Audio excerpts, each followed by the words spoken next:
Hello everyone, I'm Saket Bajpayee, Director of Prayas Physics Classes, Dehradun. Welcome students, let's have a look at the question number 22 of the Can You Crack It series.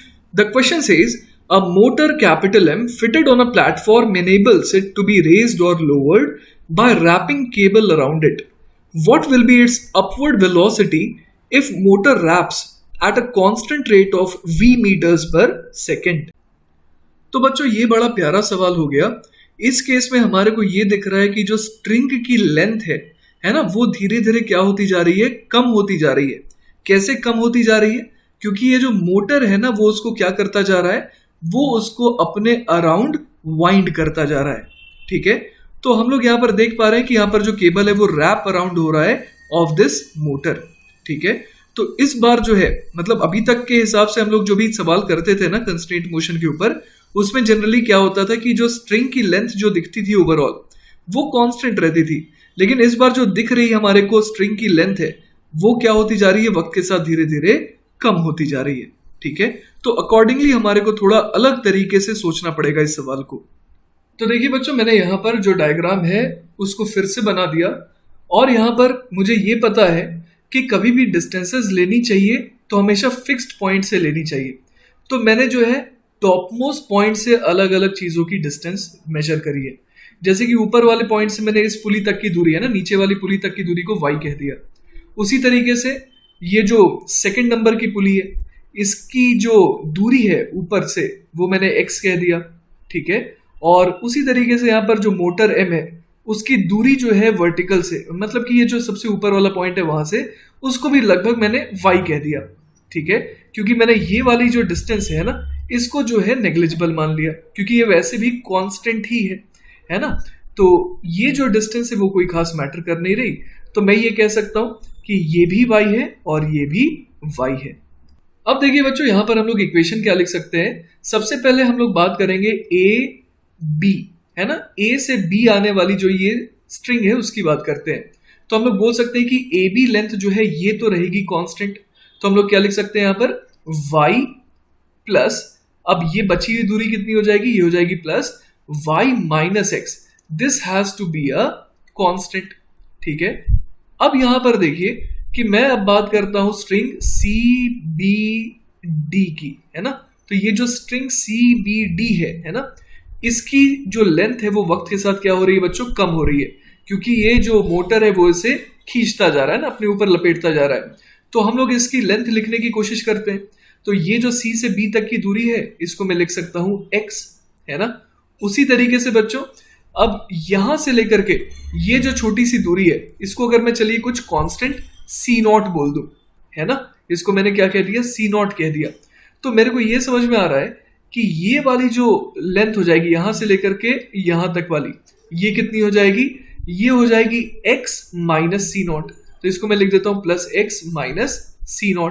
ठीक है, अब जो ये जो नीचे वाली length बची है, इसको मैं क्या लिख सकता हूं, इसको मैं लगभग लिख सकता हूं y, है ना, y माइनस C0, है ना। तो मैंने यहां पर जो लेंथ है इसे C0 कह दिया था, तो उसके हिसाब से ये लेंथ जो है वो लगभग कितनी हो गई, y माइनस C0।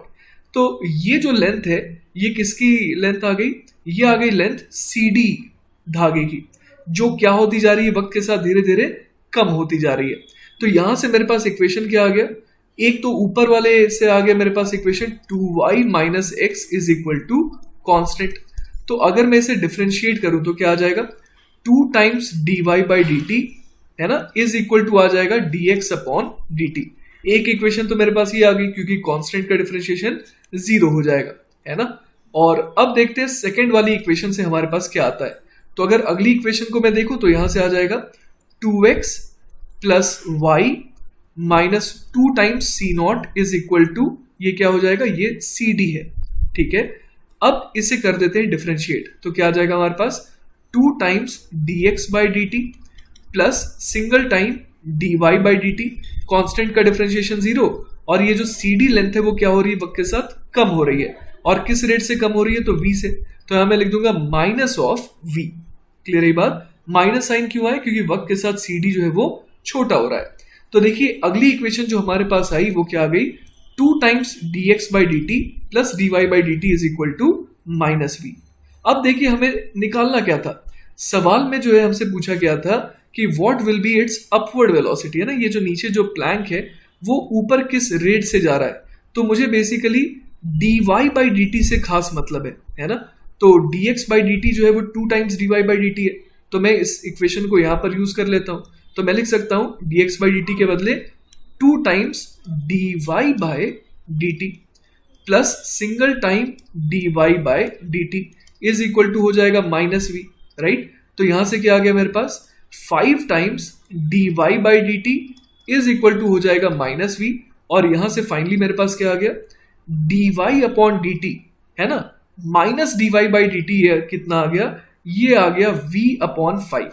और एक्चुअली जो स्पीड है वो क्या है, ये जो स्पीड ऑफ प्लैंक आया है, मैं इसे स्पीड ऑफ प्लैंक कैसे कह रहा हूं, क्योंकि minus of d y by d t मुझे क्या बता रहा है कि किस रेट से ये जो y है ना वो कम हो रहा है ना। तो जिस रेट से ये जो प्लैंक है वो ऊपर जाएगा उसी के हिसाब से ये जो y है वो क्या होता जाएगा, वक्त के साथ छोटा होता जाएगा।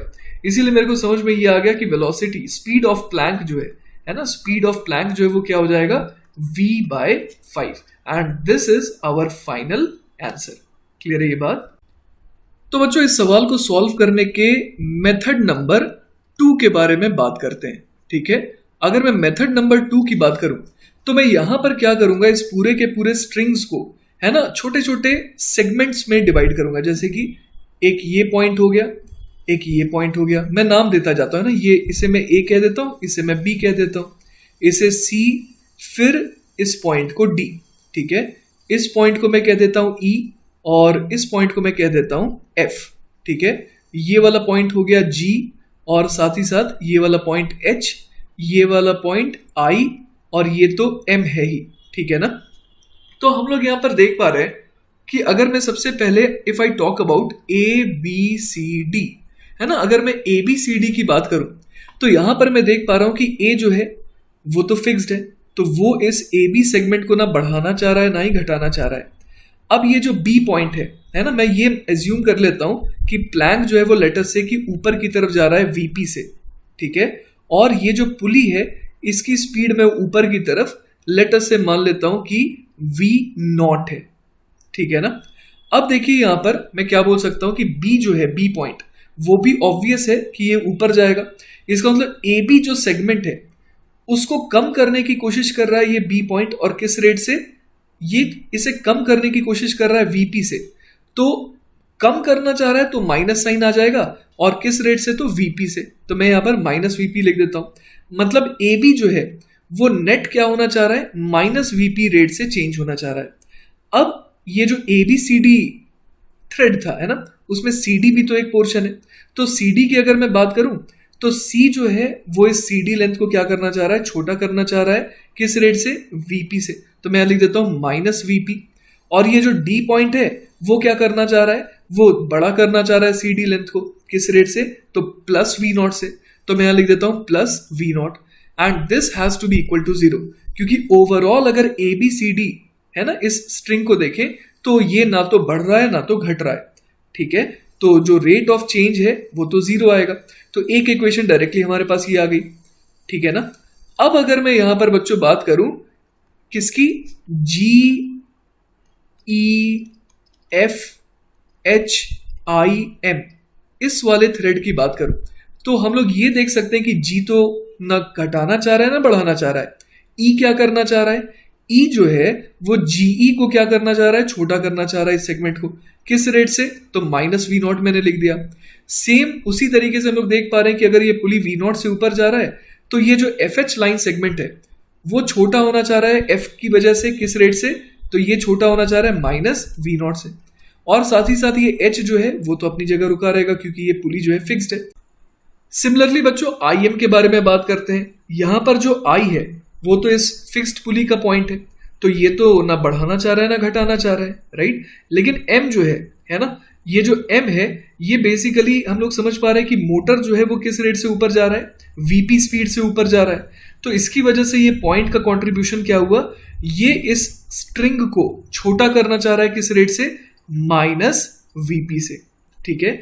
और इसका रिजल्टेंट क्या आएगा, आखिर पूरी की पूरी जो स्ट्रिंग है ना, GEFHIM, ये किस रेट से चेंज हो रही है? तो बेसिकली ये छोटी हो रही है, और किस रेट से छोटी हो रही है? सवाल में दे रखा है -v, है ना, क्योंकि v स्पीड से तो ये वाइंड कर रहा है, तो हम लोग बोल सकते हैं कि इसका रेट ऑफ चेंज क्या है? -v है। तो अगेन हमारे पास क्या क्या इक्वेशन आ जाएगी? पहली इक्वेशन से देखिए हमारे पास आ गया v0 is equal to 2 times vp, ठीक है। और जो नीचे दूसरी इक्वेशन है वहां से क्या आ गया? वहां से आ गया -2v0 minus vp is equal to -v। क्लियर है ये बात? तो यहां से देखिए हम लोग क्या लिख सकते हैं? v0 को लिख देंगे 2vp, तो यहां क्या बन जाएगा? यहां पर बन जाएगा -2 times vp minus vp is equal to -v। तो यहां से देखिए हमारे पास क्या आ जाएगा? 4 और 1 मतलब 5vp is equal to v। तो यहां से vp कितना आ गया? ये आ गया v/5। मतलब जो प्लैंक है ना, वो किस रेट से ऊपर जा रहा है? वो जा रहा है v/5 स्पीड से, ठीक है। तो देखिए दो तरीके से मैंने आपको इस सवाल का जवाब निकाल करके दिखाया है, एंड आई होप कि आपको दोनों ही तरीके आसान लगे होंगे, सिंपल लगे होंगे और अच्छे से समझ में आए होंगे। बट फिर भी अगर कोई डाउट रह जाता है then feel free to contact me, I will be very happy to help you. Take care बच्चों, बाय बाय।